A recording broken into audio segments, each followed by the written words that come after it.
Привет! This is the third episode of our podcast, Sister Nations or Frenemies, Russia, Ukraine and Belarus. My name is Hannah and today, as usual, I'm here with Simone and Anastasia. Hi everyone!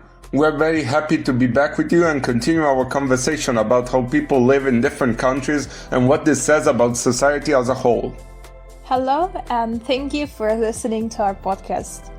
In this episode, we would like to talk about everyday life in society, not in abstract terms though, but through real practices, habits and people's reactions.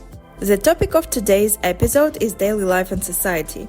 We will talk about differences in mentality, values and lifestyles in Russia, Ukraine and Belarus, and also about a social phenomenon that exists specifically in this post-Soviet context and causes a lot of controversy, the phenomenon of dog hunters. For us, as people who grew up in Italy, this topic was quite unexpected. When Anna first told us about this phenomenon, it became clear that it is not only about the problem of stray animals, but also about much deeper issues: trust in the state, the boundaries of responsibility, and the acceptability of violence. That's why in this episode we will try to look at society through the everyday decisions of ordinary people and understand why, in very similar conditions, such different reactions emerge. I think it's important to start by saying that Belarus, Russia and Ukraine are actually very similar in everyday life. These are countries with a shared historical past, similar education systems, the same kind of cultured culture, and a similar idea of what a normal life looks like. While preparing for this episode, I was really struck by how often people from these countries talk about very similar childhood experiences. The same schools, the same apartment buildings, and similar rules of behavior. Yes, and even people's expectations of life are very similar. For example, the idea that a person should become independent and settled quite early. This is very typical. In the post-Soviet space, there is strong pressure. By the age of 25, I think, you are supposed to have a job, earn money, ideally to have your own place like house, apartment, a family, of course, and even children. So growing up is not seen as a process, but as a very clear social deadline. Exactly, and if you don't meet this deadline, it is often perceived as a personal failure. At the same time, in everyday life, people are often very collective-minded. I must say, especially within the family and among close friends. Oh, absolutely. Hospitality is a very important part of the culture. If you invite guests, the table has to be full, even if it's financially difficult. I've always been surprised that even a simple visit for coffee turns into a full meal. Because sharing and showing generosity is the norm. It's a way to show respect and closeness. And this is in fact a common feature of all three countries. If everyday life is so similar, it seems logical to ask, where do the differences actually begin? They begin in the way people react to problems. In how people behave when the system doesn't work the way it's supposed to. Yes, the problems are often very similar, but the ways of reacting to them are different. Anna, you have often said that Belarusians are considered more patient. Can we say that this is connected to a strong sense of control? Yes, in Belarus there is a very strong attitude of as long as things don't get worse. People often prefer not to get into conflict and not to attract attention. Well, in Ukraine, from my experience, reactions are often more active and more emotional.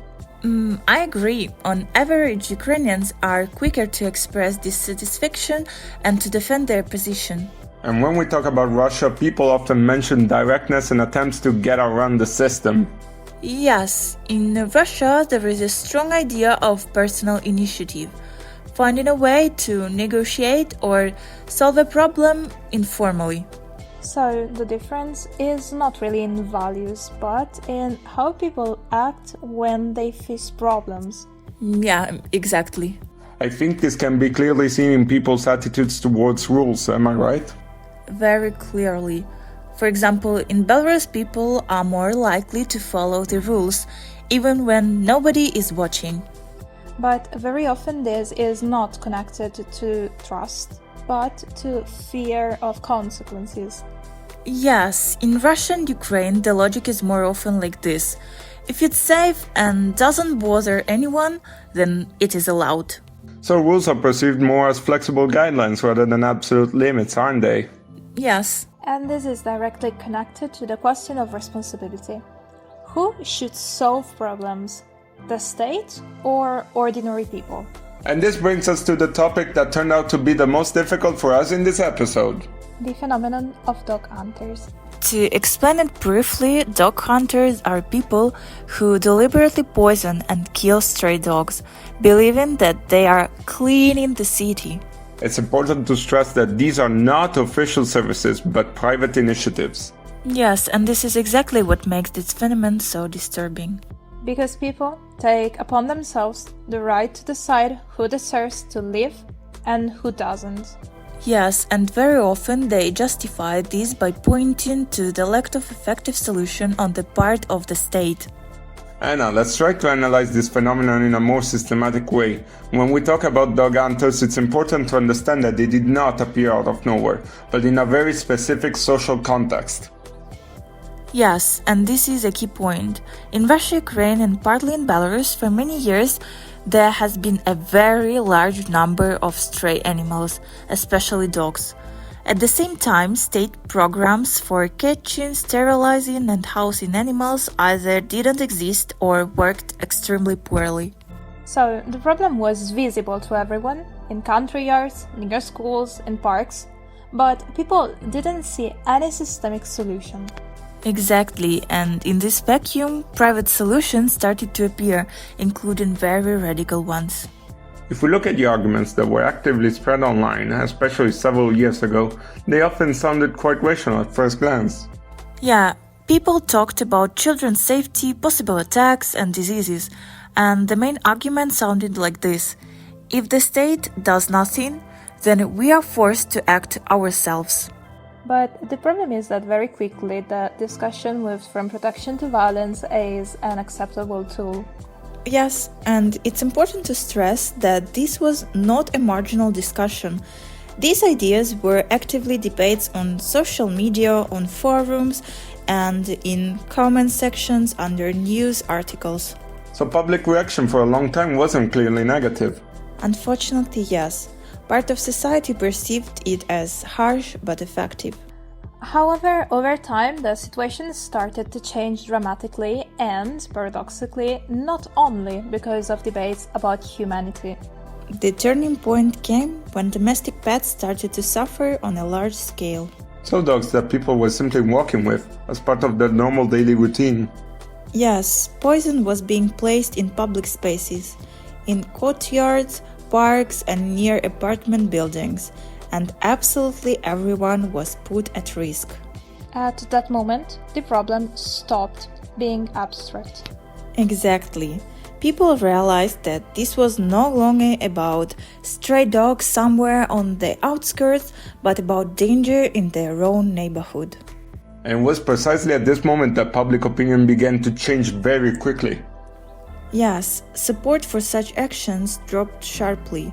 Active resistance appeared. Complaints, reports, and public campaigns against cruelty. We can say that dog hunters turned from self-appointed problem solvers into a threat to everyone. And this is a very important shift, because society began to draw a clean line. The problem exists, but violence is not a solution. Anna, if we talk about the situation today, can we say that the dog hunters phenomenon is no longer as widespread as it used to be? Yes, definitely. It has not disappeared completely, but today it's a much less common and socially unacceptable phenomenon. And society's reaction has become much tougher. Absolutely. Today, such actions provoke strong condemnation, reports to the police, and media involvement. And we can also see a clear growth in volunteer initiatives. Shelters, sterilization programs, and temporary foster care are very often organized by ordinary people because the state still does too little. I think the story of dog hunters clearly shows how social sensitivity is changing. I agree. In the past, violence against the most vulnerable was often ignored or justified. Now more and more people are saying even if the system works badly, this doesn't justify cruelty. And this is a very important step for society as a whole. I think it's important to end this episode on a positive note. Because the story of Dog Hunters is not only a story about problems, but also a story about change.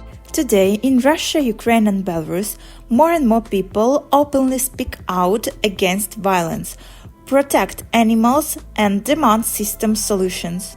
And this shows that society is gradually learning to take responsibility, not through fear and aggression, but through solidarity. This episode was not only about everyday life. It was about how seemingly ordinary problems can show the direction in which society is developing. Thank you for being with us. Stay with us and listen to our next episodes. Bye bye. See you soon.